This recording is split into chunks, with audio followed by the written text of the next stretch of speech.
মঞ্চে আটদলীয় কেন্দ্রীয় শীর্ষ পর্যায়ের নেতৃবৃন্দ, সামনে বিশেষ করে উপস্থিত যারা রয়েছেন, ইসলাম প্রেমিক, দেশ প্রেমিক আমার ভাইরা, আজকে আটদলীয় আমাদের এই সমাবেশের মূল লক্ষ্য উদ্দেশ্য কি? আমাদের যে 5 দফা দাবি বাস্তবায়নের জন্য আজকে আমরা বিভাগীয় পর্যায়ে আজকে আপনাদের এই ঐতিহ্যবাহী সিলেট আলিয়া মাদ্রাসার মাঠে আজকে আমাদের শেষ সমাবেশ। আজকে এই সমাবেশের মাধ্যমে সারা বাংলাদেশের ভিতরে আজকে প্রমাণিত হয়েছে যে আজকে বাংলাদেশের মানুষ আমাদের যে দাবিগুলো ছিল 5 দফা সেটার পক্ষে প্রমাণিত হয়েছে। আমাদের এই দাবিগুলো নিয়ে আজকে আমরা রাস্তায় নামলাম কেন?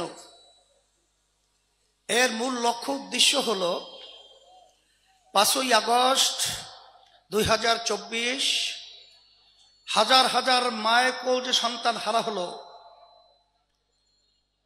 অনেকে চক্ষু হারিয়েছে, পঙ্গু হয়েছে। আপনাদের ঐতিহ্যবাহী সিলেট থেকে জনপ্রিয় নেতা ইলিয়াস আলী সাহেব গুম হলো, আর ফেরত আসেনি, আর কোনোদিন আসবে বলে মনে হয় না। কিন্তু আজকে দুঃখের মধ্যে বলতে হয় যে জাহান্নামের আগুন এত তেজ হবে, এক অংশ আর এক অংশকে খেয়ে ফেলবে। আজকে বাংলাদেশের মধ্যে 53 বছর পর্যন্ত যারা আমাদেরকে জিম্মি করে রেখেছিল তাদেরও চরিত্র আজকে আমরা দেখেছি যে তারা তাদের নিজেদের কাছে নিজেরা নিরাপদ নয়। আজকে তারা নিজেরা নিজেদেরকে খেয়ে ফেলছে। আমার দুঃখ হয় যে আজকে এত গুম হলো, এত খুন হলো, লক্ষ লক্ষ দলীয় নেতা কর্মী যুগ যুগ পর্যন্ত তাদের জীবনকে বিপন্ন করলো জেলের মধ্যে। আমাদের দাবি ছিল জুলাই 5ই আগস্টের অভ্যুত্থান আমাদের দেশে প্রয়োজনীয় দেশকে সুন্দর করার জন্য সংস্কার হবে। এই খুনিদের, গুমিদের, টাকা পাচারকারীদের দৃশ্যমান বিচার হবে। এরপরে লেভেল প্লেইং ফিল্ড, নির্বাচনের পরিবেশ তৈরি হবে। কিন্তু আমরা দেখে হতবাক, আজকে সংস্কারের ব্যাপারে বাধা, আজকে দৃশ্যমান বিচারের ব্যাপারে বাধা, আজকে নির্বাচনের জন্য যারা পাগল হয়ে গেছিল, আজকে যখন তারা দেখেছে আজকে বাংলাদেশের জনগণ ফ্যাসিস্টদের পক্ষে এবং জালেম চাঁদাবাজদের পক্ষে নয়, ওদের বিরুদ্ধে অবস্থান করেছে। এখন ওরা পাগল হয়ে গেছে আজকে নির্বাচনকে আবার পিছাবার জন্যে।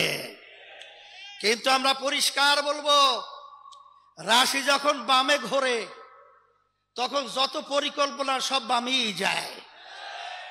আপনারা যত শয়তানি পরিকল্পনা করবেন ততই বাংলাদেশের জনগণ থেকে আপনারা বিচ্ছিন্ন হবেন, কোনো সন্দেহ নাই। তবে আমি পরিষ্কার ভাবে বলেছি, আজকেও বলছি, আমরা 53 বছর আমাদেরকে যারা জিম্মি করে রেখেছিল, আল্লাহ রাব্বুল আলামিন জিম্মির হাত থেকে আমাদেরকে 5ই আগস্ট আমাদেরকে স্বাধীনতা দান করেছেন।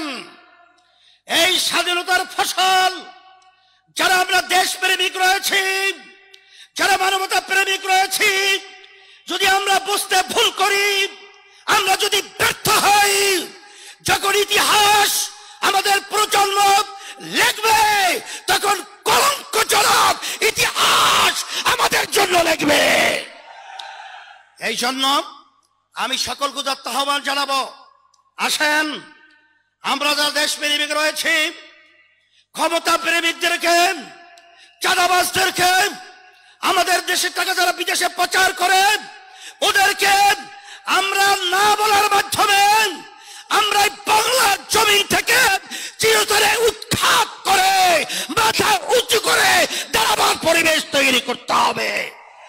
সেই হিসাবে আপনারা রোদ্রের মধ্যে আজকে কষ্ট করে উপস্থিত হওয়ার জন্য আমি আমাদের সকলের পক্ষ থেকে উদাত্ত আবার ধন্যবাদ জানাচ্ছি এবং সেই দিন সেই সময়ের অপেক্ষা রয়েছি যেদিন এই বাংলাদেশের মধ্যে আবার সোনালী সূর্য উদিত হবে এবং ফেসিবাদ নিবাদ যাবে, চাঁদাবাদ নিবাদ যাবে, খুনিরা নিবাদ যাবে, দেশপ্রেমিকরা বিজয় লাভ করবে। সকলকে ধন্যবাদ জানিয়ে আমি আমার আলোচনা শেষ করছি। ওয়া আখির দাওয়ানা আলহামদুলিল্লাহ।